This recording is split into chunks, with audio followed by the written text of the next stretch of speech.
আচ্ছা, আমার বন্ধু একজন সে গতকালকে আমাকে ফোন দিয়ে বলতেছে যে ফেসবুক নাকি আমাদের যে মাননীয় আইসিটি মন্ত্রী আছেন, তথ্য আইসিটি প্রতিমন্ত্রী জুনায়েদ আহমেদ পলক মহোদয়, উনি নাকি বিবৃতিতে বলছেন যে ফেসবুক বন্ধ করে দেওয়া হবে।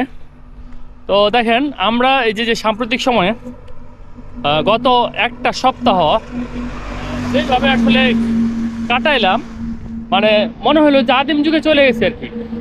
তো বর্তমান এই যে 7টা দিন বা 6টা দিন 5টা দিন, এই সপ্তাহটা আমরা কিন্তু ঘুমাইতে পারি না। বিশেষ করে আমি, আমার ফ্রেন্ড সার্কেল, আত্মীয় স্বজন, পরিবার পরিজন, দেশি খেসি কাছের যারা আছে, যাদের সাথে কথা হয়েছে, সকলেরই একটাই কথা যে এই সময় কিন্তু আমরা একমাত্র আপনার এই ফেসবুকের কারণে বা অনলাইনে এত অনলাইনের প্রতি মানে এভাবে আকৃষ্ট বা এভাবে আমরা অভ্যস্ত হয়ে পড়ছি যে এখন এই সোশ্যাল মিডিয়া যদি হঠাৎ করে বাদ দেওয়া হয়, এটার প্রভাব কিন্তু ভাই বিশাল পড়বে। মানে এটার ইম্প্যাক্টটা কিন্তু দেখতে বোঝা যাচ্ছে না, কিন্তু মানুষ ইনসোমিনিয়ায় ভুগতেছে, মানুষ হতাশায় আছে, মানুষ সিদ্ধান্তহীনতায় আছে, মানুষ তার যে স্বাভাবিক কার্যক্রম সেগুলো কিন্তু ব্যাহত হচ্ছে, সেগুলো সে দৈনন্দিন কাজকর্ম করতে পারতেছে না। বিশেষ করে ঘুমটা একটা বড় সমস্যা হয়ে গেছে।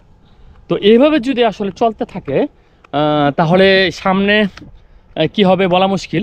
তবে আমার কাছে ব্যক্তিগতভাবে যেটা মনে হয় যে নিউজটা অনেকে ভাবতেছেন যে ফেসবুক হয়তো বা বন্ধ করে দিতে পারে। তো ফেসবুক এমন একটা প্ল্যাটফর্ম যেটা আসলে বন্ধ করা সম্ভব না। তার প্রমাণ কি দেখেন, আমাদের যে সরকার আছে তারা কিন্তু বিভিন্নভাবে এই ফেসবুকের যে ইগুলো আছে সেগুলো কিন্তু অফ করে রাখছে, কিন্তু পারছে। আপনি নিজেও তো ফেসবুক চালাইতেছেন কোনো না কোনো ওয়ে থেকে, তাই না? তো এখন ওনারা যদি এই বিষয়টা যদি না বুঝে যে মানুষ তো ফেসবুক ঠিকই চালাচ্ছে, এই সময়েও এই আপনার এই গত এক সপ্তাহ বাংলাদেশে কিন্তু পুরোপুরিভাবে নেট সার্ভিস বন্ধ। এবং এখন যদিও নেট কিছুটা দেওয়া হয়েছে, কিন্তু দেওয়া হলো কিন্তু ফেসবুকটাকে দেওয়া হয় নাই। কিন্তু তারপরও আমাদের কিন্তু ফেসবুকের যে ভিডিও আছে সেগুলোতে কিন্তু প্রচুর পরিমাণে ভিউজ হচ্ছে। তাতেই বোঝা যায় যে গ্রাম থেকে শুরু করে সকল ক্ষেত্রে কিন্তু মানুষ, যেহেতু ভাই এখন আপডেট যুগ, নেটের যুগ, তো সেই নেট আপনি বন্ধ করে দিবেন এটা আসলে বললেই তো আর হবে না। এখন মানুষ যেহেতু এটাতে অভ্যস্ত হয়ে গেছে, সেহেতু এটা কিন্তু কোনো না কোনো ওয়েতে সবাই চালাচ্ছে।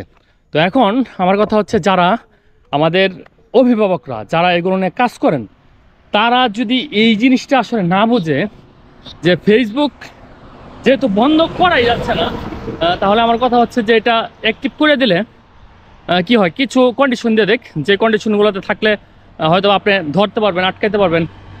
যেমন ফেসবুকের রুলস রেগুলেশন তো আছে যে কোন বিষয়ে ভিডিও দেওয়া যাবে, কোন বিষয়ে দেওয়া যাবে না।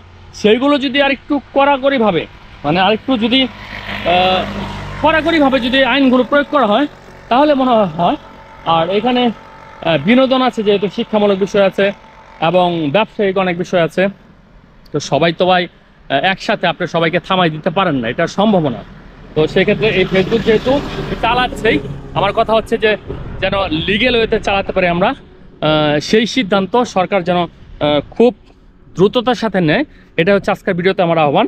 আর ফেসবুক বন্ধ হবে না, যারা এটা নিয়ে টেনশনে আছেন যে আমরা ভাই কী করে খাবো, আমরা ভিডিও বানিয়ে এতদিন ভাত খাইলাম, এখন ভিডিও বানাইতে পারবো না। আমাদের এই গ্যাজেট ক্যামেরা এবং এই যে এডিটিং সফটওয়্যার যেগুলো আমরা পেড ভার্সন দিয়ে কিনতেছি এবং লং টাইম আমরা এটার পেছনে সময় দিতেছি এবং এই কাজগুলো শিখছি, এখন কি আমরা ভাতে মরে যাবো কিনা?